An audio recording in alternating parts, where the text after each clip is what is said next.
Welcome back to this week's episode of Jim the Yogi.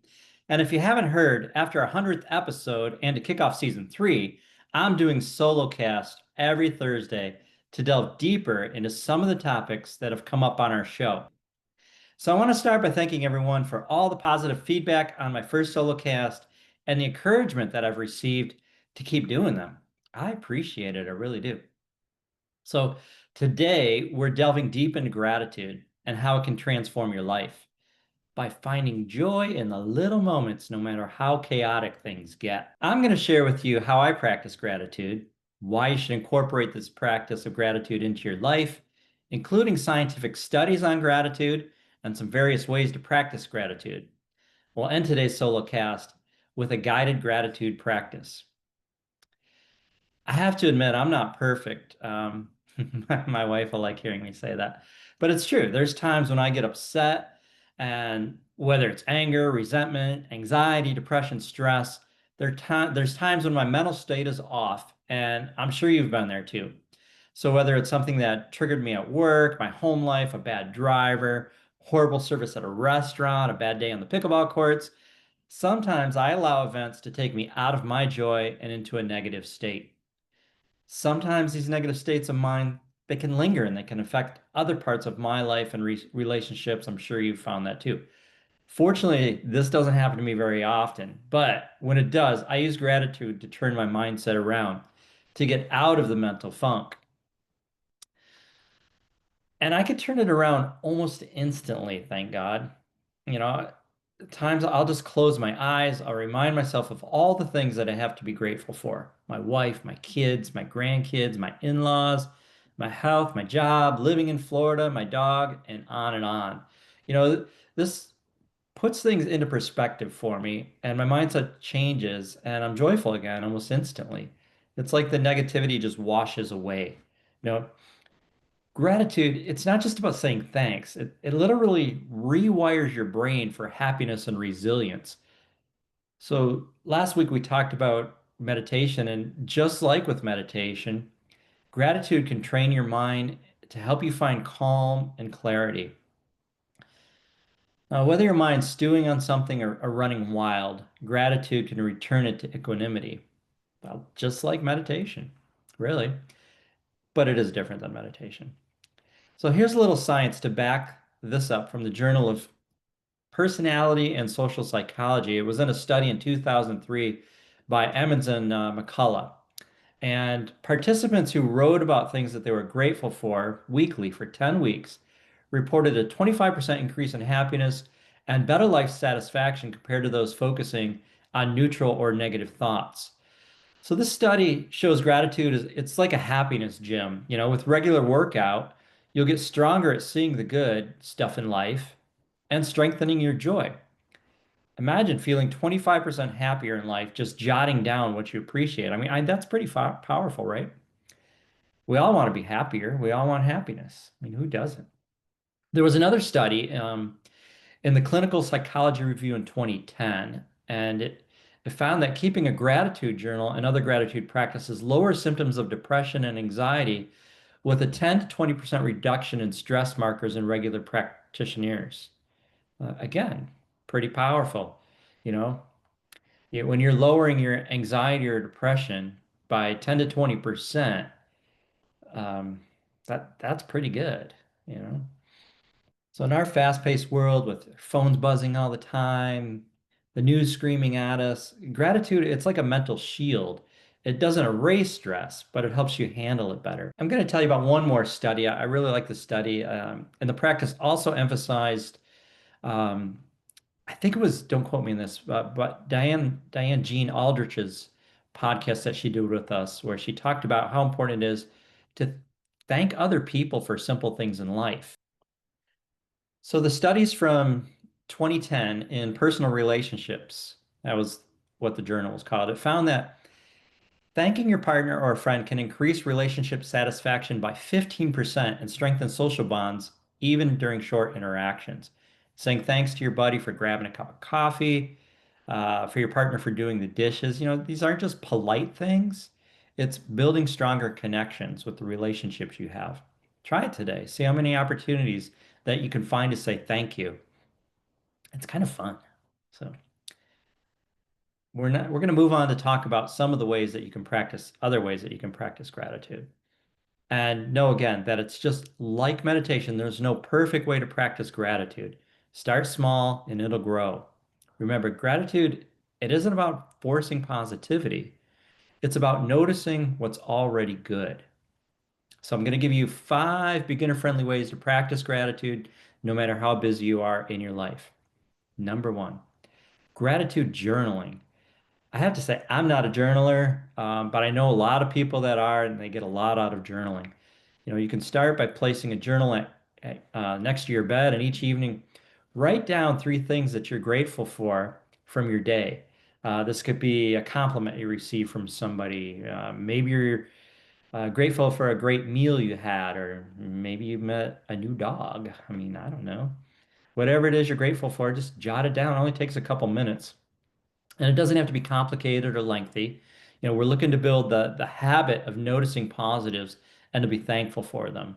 And again, this practice is backed by the Yemen study that I mentioned earlier, which boosts happiness by 25%. I mean, 2 minutes a night to be 25% happier, that's pretty dang good. So next, number 2 is gratitude meditation. So spending 3 to 5 minutes focusing on something or someone you're thankful for and visualizing it vividly. So maybe you're playing back in your mind a random act of kindness that you received. And what you'll do is just replay this random act of kindness over and over as you're going into this meditation and mindful of the feelings it evokes as you're expressing gratitude towards it. So this is both combining mindfulness, meditation, and gratitude. So you're kind of doubling down on your benefits. If you join my 30-day meditation challenge next week, you could just replace how we used our object of concentration. We use the word focus. You can just replace that with what you're grateful for. And keep in mind when you're meditating how important it is to have a comfortable seat.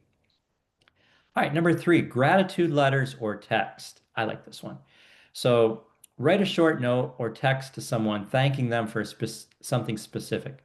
Thanks for listening to my ideas today, whatever it is, you know. Going back to the study I mentioned earlier, this strengthens relationships, builds bonds. It's a really good practice.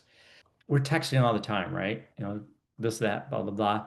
It's good. Just say thank you. A thank you text can go a long way. I even like to thank my pickleball partners after a day out on the courts when I get home later. Thanks for playing with me today. I really had fun. It doesn't have to be complicated. It can be quick and easy.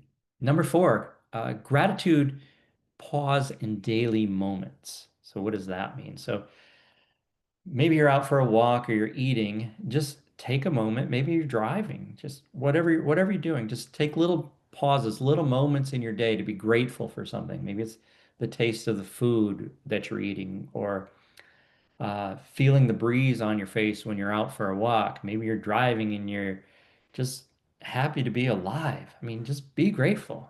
Just take those little pauses throughout your day.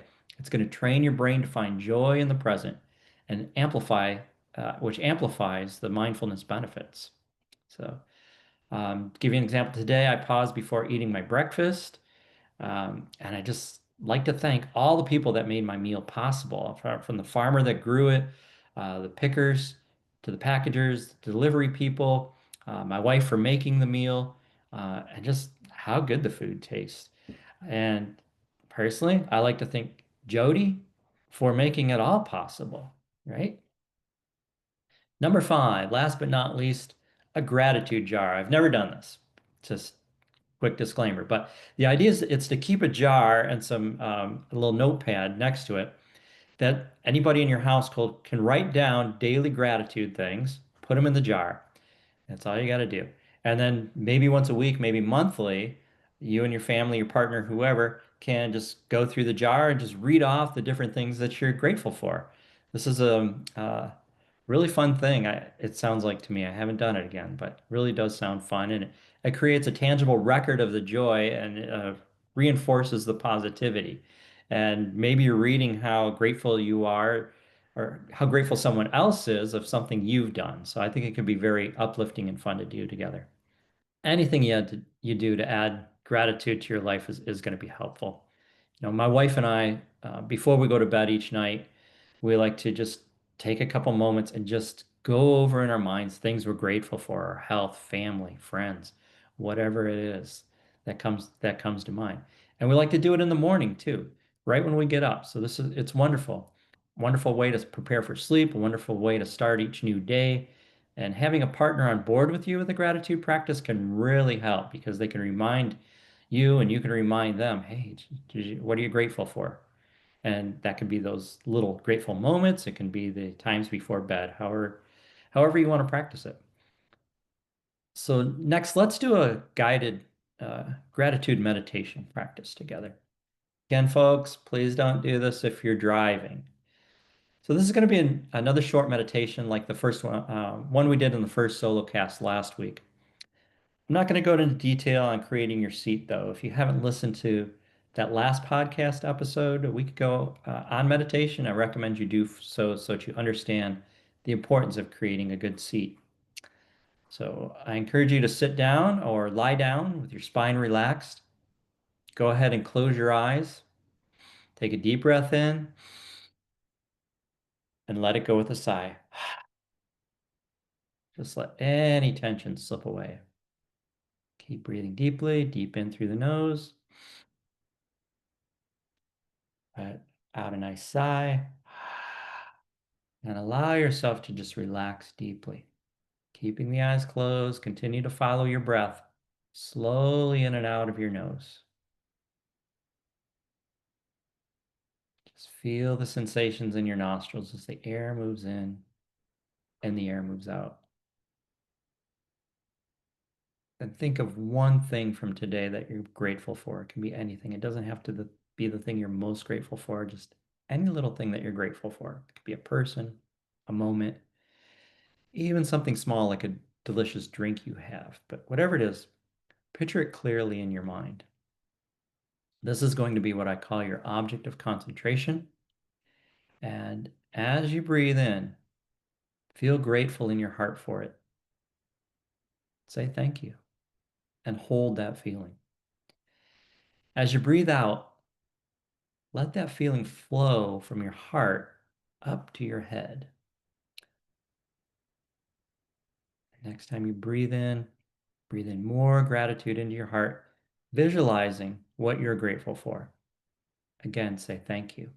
Breathing out, let that feeling flow into every cell in your body.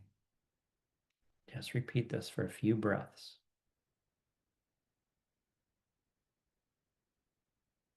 Breathing that gratitude into your heart.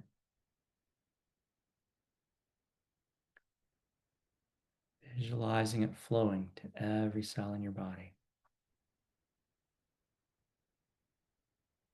Breathing in slowly. Breathing out slowly. Gratitude resonating through every cell in your body.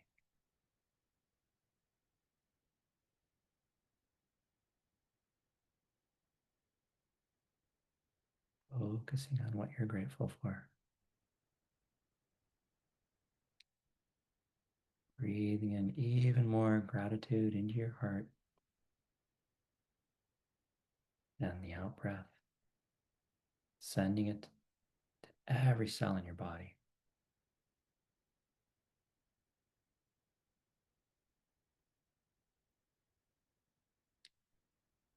Good. Taking one more deep breath. Beginning to wiggle your fingers and toes. When you're ready, slowly opening your eyes and just take notice of how you're feeling. That's the power of gratitude. It's simple, but it shifts your whole perspective. I'd like to invite you to pick one of the gratitude practices that we mentioned and do it for every day for a week. Pick one of those 5 practices or mix them up. Maybe write in your journal Monday, send a text out on Tuesday. Um, be mindful of little things throughout your day with those gratitude pauses. Whatever you do to be grateful, but try to do it every day for a week.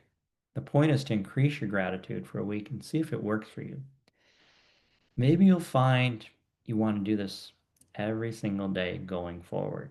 Because gratitude, I don't know if it's going to work for you, but I really feel it helps raise my vibrational energy through the week, through each day. And in closing, gratitude isn't about ignoring life's challenges. It's about finding light through the clouds, the positive in the mundane.